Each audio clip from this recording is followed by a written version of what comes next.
Have you ever wondered where the computer came from? When did they originally develop, and how did they become essential to our everyday lives? The truth is, computers have come a very long way since they were first developed. This documentary will explore how computers have developed from being multi-million-dollar calculators to becoming an essential part of business, education, and entertainment. The first computers were developed in the late 19th century by a man named Charles Babbage. His computers, more commonly known as Babbage machines, were not even completed until the early 20th century. His designs were completely mechanical, and it was basically a giant calculator.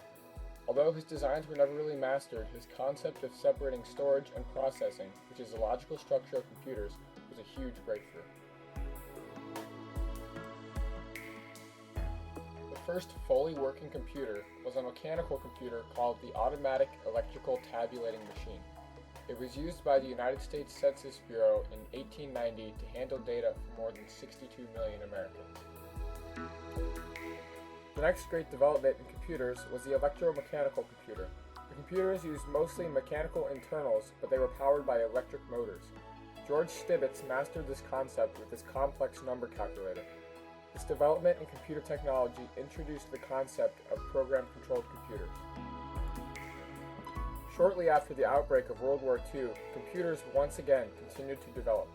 The Colossus was a computer created in the United States that was used to decrypt secret German codes.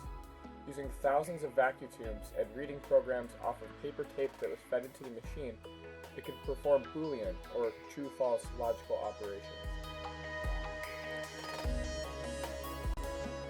Not long after the end of World War II, computers first hit the market for commercial use.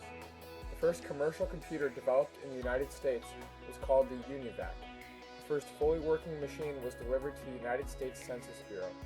It became the first mass-produced computer with more than 45 units sold and shipped. Despite the many advances that had already taken place, computers were still very large. And Honeywell Raytheon had a tube computer. At a customer site, it was still running.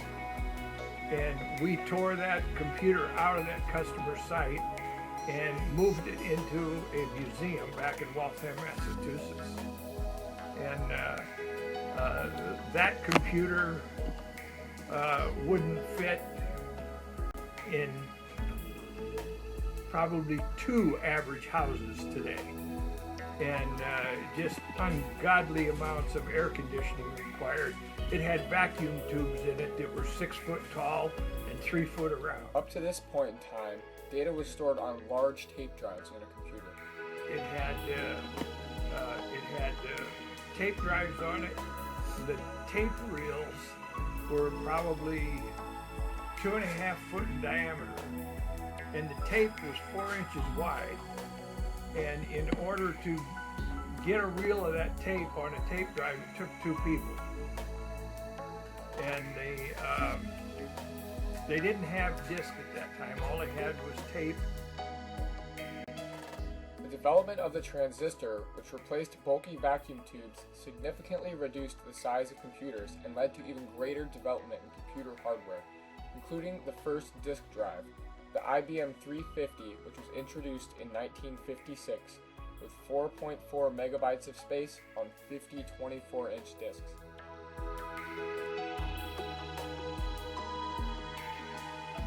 Since then, storage devices have drastically improved.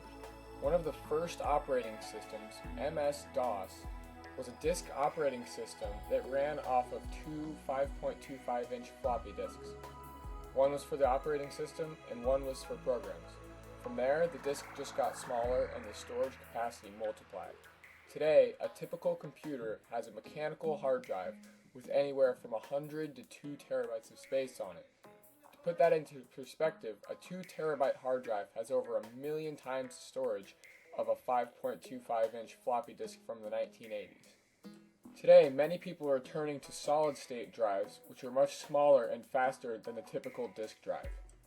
By far, the most significant development ever in computer history is that of the microprocessor. First developed in the 1960s, the microchip allowed to further reduce the size of computers.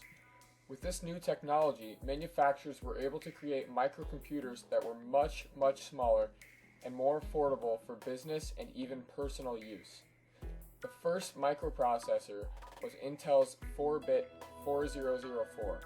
Since then, the processing power has gone up and up, with 8-bit in 1972, 16-bit in 1973, 32-bit in the 1980s, and eventually the 64-bit processors in the 1990s. Now that computers have been reduced to more reasonable sizes, computer companies began to sell the personal computer. The first personal computer on the market was the Altair 8800, which was sold as a kit mainly to hobbyists. As a kit, you had to weld all the microchips and everything onto each board to attach to the computer. Many companies soon followed suit, releasing similar kit-style computers. The first personal computer I had was a Heathkit. I bought it from Heathkit and put it together as a kit. And if I remember right, that was running basic DOS. It had, I think maybe it had 8K of memory in it, and I think maybe it had a 500 kilobit hard drive on it. And at that time, that was a huge computer. And the size of that computer at that time was about twice the size of today's average tower. Eventually, computer companies moved away from kits and sold fully built computers. The three main players at the time were the Apple II, the Commodore PET, and the Tandy TRS-80. Among these three models, millions of PCs were sold. Overall, performance of computers now and from even just 30 years ago has significantly increased. The specs of a typical computer today blow 1980s supercomputers out of the water.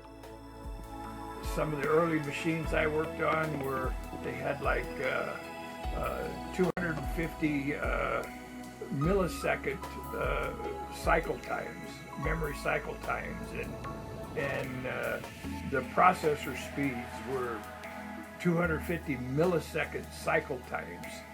And if you look at your computers today, you've got 2 gigabyte processors cycle times, and you've got, look at the memory you got, you're up into gigabytes. The same way with the disk drives, up into gigabyte.